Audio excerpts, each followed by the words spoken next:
जय हिंद दोस्तों, कैसे हैं आप लोग। तो वही यूनिट 3 के पार्ट 4 लास्ट पार्ट के साथ हम आप लोगों के साथ आ चुके हैं। पीडीएफ के लिए आपको ज्वाइन करना होगा हमारा टेलीग्राम चैनल, जिसका लिंक आपको डिस्क्रिप्शन में मिलेगा। रिलेटिविटी ऑफ साइमल्टेनियसिटी, इसका मतलब क्या है कि कोई भी दो प्रोसेस, कोई भी दो इवेंट, कोई भी एक, अगर मैं सिंपल भाषा में बोलूँ तो कोई भी दो इवेंट जो एक इंस्टेंट ऑफ टाइम पे हो, जो एक ही टाइम पे हो, दो इवेंट जो एक ही टाइम पे हो, उनको बोलते हैं साइमल्टेनियस इवेंट या फिर रिलेटिविटी ऑफ साइमल्टेनियसिटी। ये हम जो है बेसिकली हम सारे का सारा जो पढ़ रहे हैं वो अकॉर्डिंग टू पढ़ेंगे जब आपकी कोई भी जो सब्सटेंस हो वेलोसिटी ऑफ लाइट से जो है मूव कर रहा है या फिर वेलोसिटी ऑफ लाइट से कम से मूव कर रहा है। तो दो इवेंट जब एक सेम इंसिडेंट पे ऑफ टाइम पे हो तो उसको बोलते हैं साइमल्टेनियस इवेंट्स। या फिर आप बोलें कि दो इवेंट्स के बीच में जो इंटरवल होता है, इंटरवल मतलब टाइम गैप होगा, वो जीरो हो। दो इवेंट के बीच में जो टाइम इंटरवल है वो जीरो हो, तब भी आप कह सकते हैं कि दो इवेंट जो है साइमल्टेनियसली है। तो आपने अगर लॉरेंस ट्रांसफॉर्मेशन की वीडियो नहीं देखी तो आप इससे पिछले वाली वीडियो देख सकते हैं प्लेलिस्ट में जाकर, उससे आपको और क्लियर हो जाएगा। तो इसका मतलब क्या है कि अगर यहाँ से यहाँ जाने में t2 टाइम लगा है, इस प्लेन से यहाँ जाने में, या t1 t2, सिंपल मीनिंग क्या है कि t2 डैश में से अगर t1 डैश सब्ट्रैक्ट करोगे आप तो जीरो आएगा। क्यों? क्योंकि दो के बीच का जो टाइम इंटरवल है, जो टाइम डिफरेंस है, वो जीरो है। तो यहाँ से मैं क्या लिख सकता हूँ, t2 dash is equal to मैं t1 डैश लिख सकता हूँ।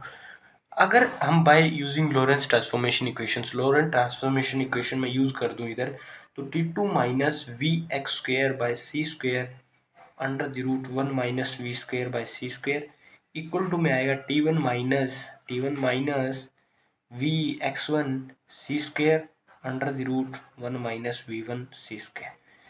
Now I will cancel out this both, and what should we get? We should get like x2 by c2 square is equal to t1 minus v x1 c square. Clear है?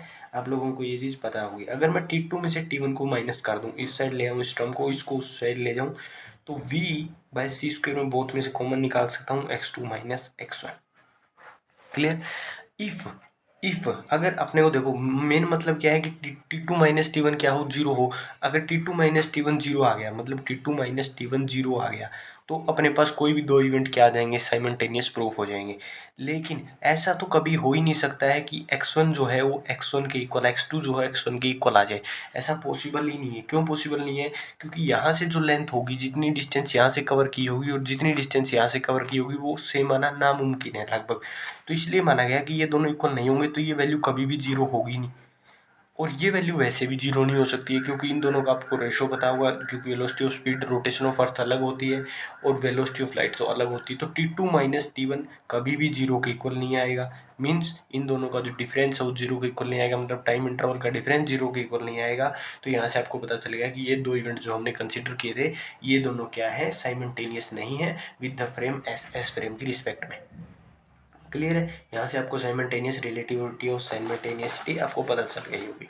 दूसरी अगर हम बात करें relativity of length, relativity of length में इसको लिख देता हूँ, आप इसको समझ जाइएगा। या मतलब रिलेटिविटी ऑफ लेंथ, या फिर इसको बोल देते हैं लेंथ कॉन्ट्रास्ट भी बोल देते हैं, कॉन्ट्रैक्शन भी इसको बोल देते हैं। बेसिकली लेंथ कॉन्ट्रैक्शन क्या होता है? लेंथ कॉन्ट्रैक्शन इस फिगर से हम इसको कंसोलिडेट करने की कोशिश करते हैं। अपने पास एक फ्रेम है एस, एक फ्रेम है एस डैश। हमने यहाँ एक रोड ले ली है, ये अपने पास एक सिंपल सी एक रोड है, जिसमें अगर हम ए पॉइंट से मेज़र करें, ए बी दो पॉइंट लाइट कर लेते हैं, तो यहाँ से जो डिस्टेंस है दैट इज़ x1 डैश, यहाँ से डिस्टेंस है दैट इज़ x2 डैश, और यहाँ से अगर ए पॉइंट तक की डिस्टेंस मेजर की दैट इज़ x1, और यहाँ से इस बी पॉइंट तक की डिस्टेंस मेजर की that is x2।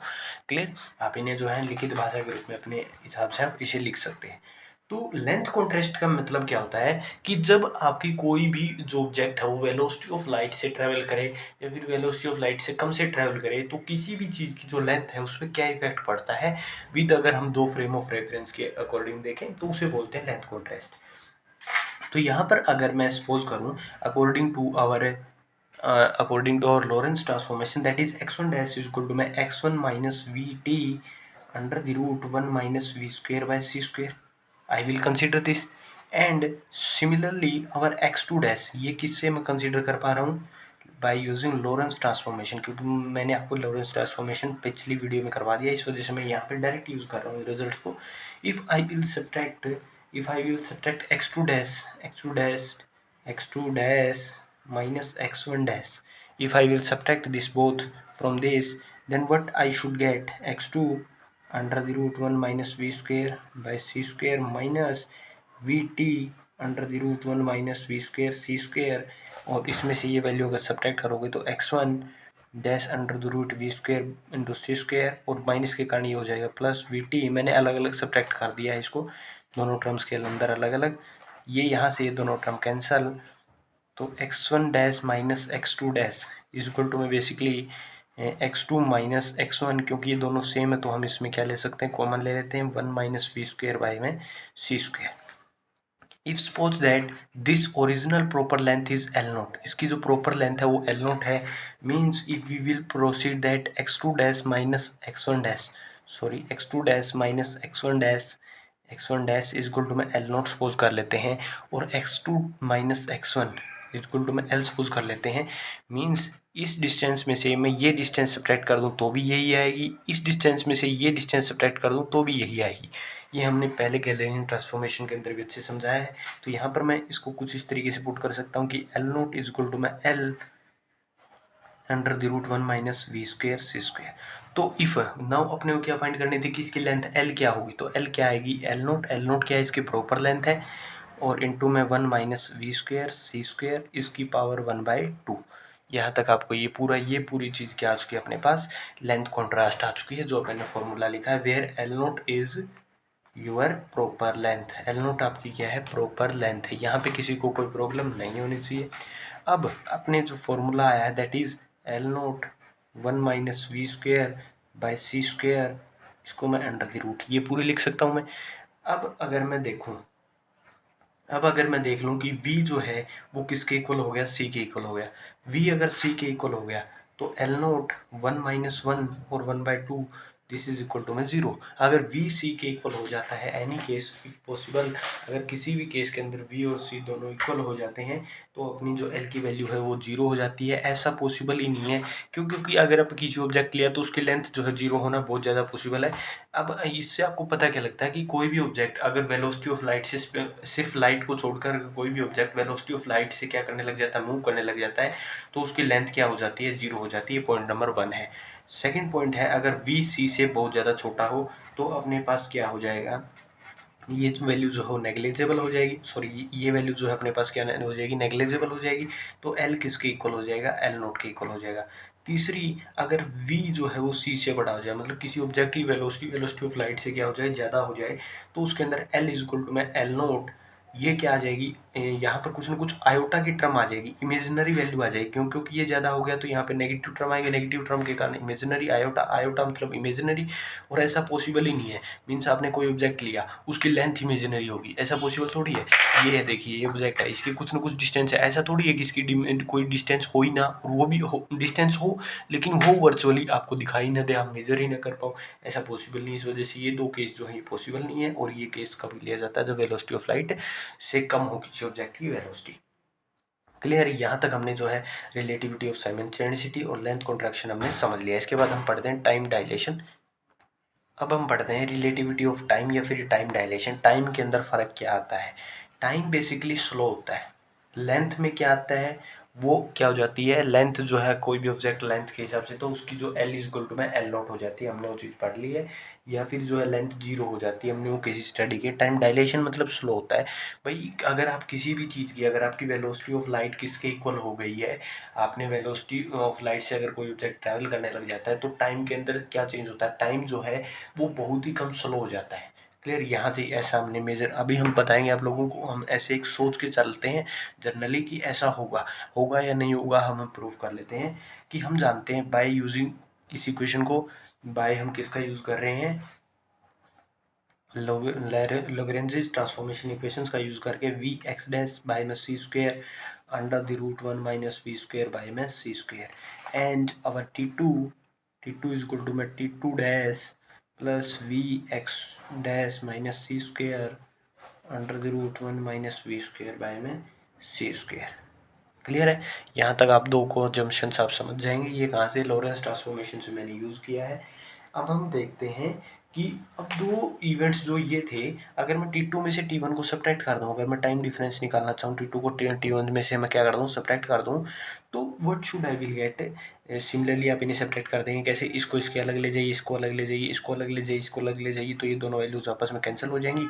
T2 dash minus T1 dash ऊपर कॉमन आ जाएगा और under the root 1 minus v square c square हो जाएगा। सिमिलरली जैसे हमने पिछले क्वेश्चन के अंदर काम लिया था, T2 माइनस T1 को हम किसके इक्वल ले लेते हैं, इस साइन से डिनोट कर देते हैं इसे, जो बेसिकली किस चीज़ है, प्रॉपर टाइम का माना जाता है। और T2 dash minus T1 dash को हम मान लेते हैं टी नोट, जो है एक आपका क्या है, प्रॉपर टाइम को डिनोट करता है कि कितना टाइम उसके अंदर प्रॉपरली लगा होगा।